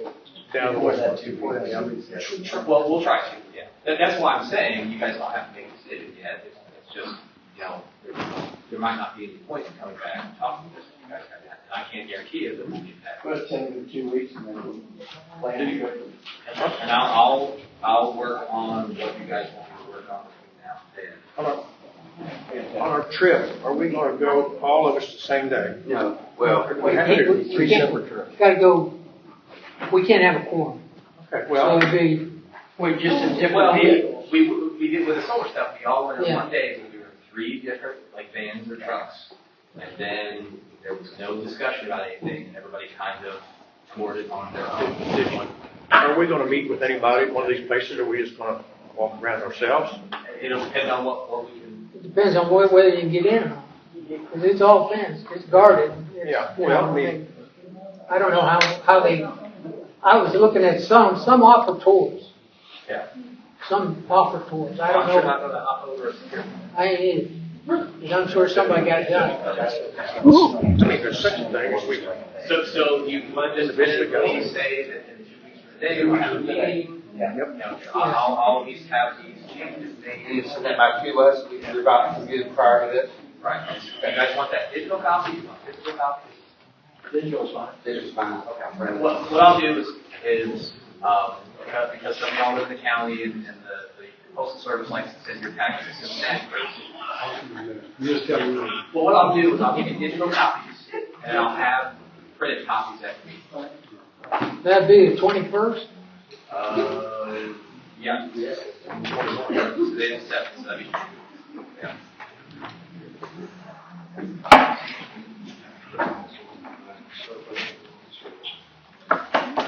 I think we still have a motion on the floor to adjourn. Yes, sir. So moved. George, what about, question, in regard to a potential trip, are you gonna survey the committee? to determine Yeah, I what- gotta make sure you guys are available. And when do you expect to try to schedule that, or any thought on that? Just as soon as possible, and I'll get the ball rolling tomorrow. is there such a thing that we go individually and just go do it? Yeah, you can go in there. That's what I Yeah, you're free to do whatever you want on your own. Yeah. I volunteer, Doc. Campaign. Yeah, I'll work with, But you can't take everybody. No, I'm just saying, one event. And you got a crowd in one event. Okay. We have first and second on the floor. All right, all those in favor, aye? Aye. Opposed? Adjourned. Okay.